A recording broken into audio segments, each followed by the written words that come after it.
আসসালামু আলাইকুম। হ্যালো বন্ধুরা, মাহবুব টেকের আরেকটি নতুন ভিডিওতে আপনাদেরকে স্বাগতম। হ্যাঁ বন্ধুরা, আমরা আজকে কথা বলবো কিভাবে মাইক্রোসফট এক্সেলে যোগ, বিয়োগ, গুণ এবং ভাগ করতে হয়। সুতরাং আমরা দেরি না করে চলে আসি কম্পিউটারের স্ক্রিনে। আর হ্যাঁ, ভিডিওটি সম্পূর্ণ দেখুন। বরাবরের মতো চলে আসলাম কম্পিউটার স্ক্রিনে। আমি কম্পিউটার স্ক্রিনে আসার পর সর্বপ্রথম আমার মাউসের রাইট বাটন ক্লিক করব। রাইট বাটন ক্লিক করলে এরকম একটি ছোট উইন্ডো আসবে। এখান থেকে নিউ অপশানে কার্সর রাখলেই পাশে আরেকটি উইন্ডো আসবে। এখান থেকে আমি just Microsoft office Excel workshop এই অপশানটিতে ক্লিক করব। এই অপশানটিতে ক্লিক করলে এরকম একটি মাইক্রোসফট এক্সেল ওয়ার্কশিট চলে আসবে। এখন আমি এটির উপরে ডাবল ক্লিক করলেই মাইক্রোসফট অফিস এক্সেলের ভেতরে প্রবেশ করবে। ভেতরে প্রবেশ করলে এরকম একটি উইন্ডো শো করবে।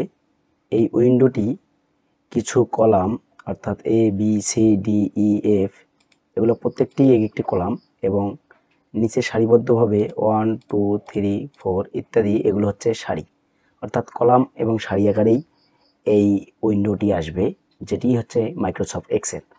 এখন আমরা যদি যোগ করে দেখাই, যোগ করার জন্য আমরা কিছু সংখ্যা এখানে লিখব। যেমন আমি লিখলাম 4 4 5 4 4 5 3 3 ব্যাস। এই সংখ্যাগুলো আমরা এখন যোগ করে দেখাবো।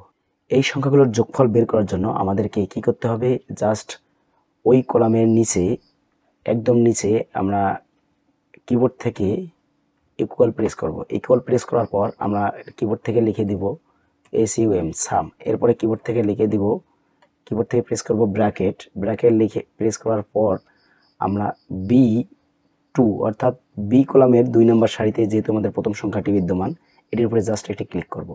এটি ক্লিক করলে আমার B2 অপশানটি চলে আসবে। এখন আমি কিবোর্ড থেকে কোলন অপশানটি প্রেস করব।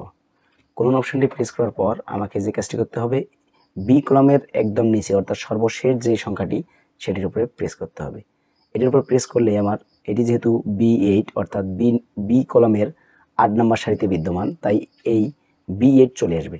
এখন আমি কিবোর্ড থেকে শিফট ধরে ব্র্যাকেট ক্লোজ করে দেব। দেওয়ার পর আমি যদি কিবোর্ড থেকে এন্টার প্রেস করি, তাহলে আপনারা দেখবেন আমার কাঙ্ক্ষিত ফলাফল যোগফল চলে আসবে। অর্থাৎ প্রত্যেকটি সংখ্যার যোগফল হচ্ছে 308। এভাবেই আমরা যোগ করতে পারি। এখন আমরা দেখব কিভাবে মাইক্রোসফট এক্সেলে বিয়োগ করতে হয়। বিয়োগ করার জন্য আমরা ডি কলামটি বেছে নিলাম। এখানে আমি লিখে দিলাম 55 এবং নিচে লিখে দিলাম 44।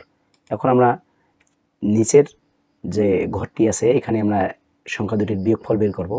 সংখ্যা দুটির বিয়োগফল বের করার জন্য আমাদেরকে কিবোর্ড থেকে ইকুয়াল প্রেস করতে হবে।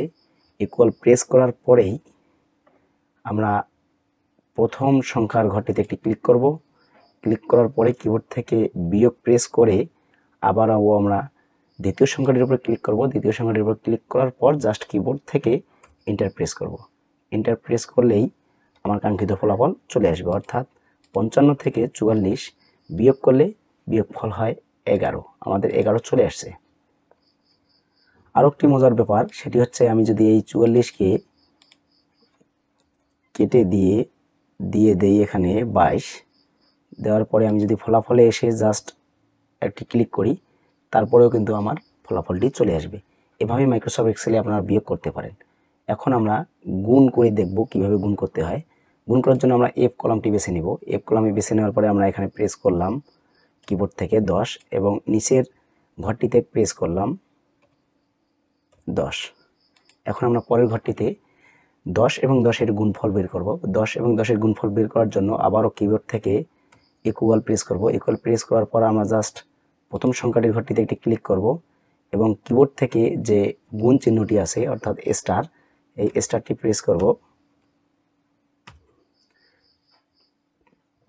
এরপর আমরা 2 নম্বর সংখ্যাটির উপরে প্রেস করব। 2 নম্বর সংখ্যাটির উপর প্রেস করার পরেই আমরা কিবোর্ড থেকে এন্টার প্রেস করব। এন্টার প্রেস করলে আমার কাঙ্ক্ষিত ফলাফল চলে আসবে।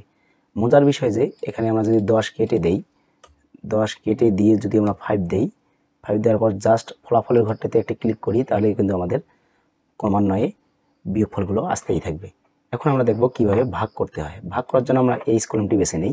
এখানে আমরা জাস্ট 10 লিখে দিলাম কিবোর্ড থেকে এবং 2 নম্বর ঘরে লিখে দিব 5। এখন আমরা 3 নম্বর ঘরে সংখ্যা দুটির ভাগফল বের করব। ভাগফল বের করার জন্য কিবোর্ড থেকে ইকুয়াল প্রেস করার পর আমরা যদি প্রথম সংখ্যাটির উপরে ক্লিক করি, ক্লিক করার পরে আমরা কিবোর্ড থেকে ডিভাইডেড চিহ্নটি দিয়ে নিয়ে 2 নম্বর সংখ্যার 5 এর উপরে ক্লিক করি, ক্লিক করার পর এন্টার প্রেস করি, তাহলে কিন্তু আমার ভাগফলটি চলে আসবে। সেমভাবে আমরা যদি আবার এই সংখ্যাটিকে চেঞ্জ করে দিয়ে এখানে লিখে দেই 2 লিখে দেওয়ার পরে আমরা যদি ভাগফলের ঘরটিতে জাস্ট মাউস দিয়ে একটি ক্লিক করি, তারপরে কিন্তু আমাদের ভাগফলটি চলে আসবে। এভাবেই আপনারা মাইক্রোসফট এক্সেলে যোগ বিয়োগ গুণ ভাগ এর ফর্মুলা অনুযায়ী যোগ বিয়োগ গুণ ভাগ করতে পারবেন। সম্পূর্ণ ভিডিওটি দেখার জন্য আপনাদেরকে ধন্যবাদ।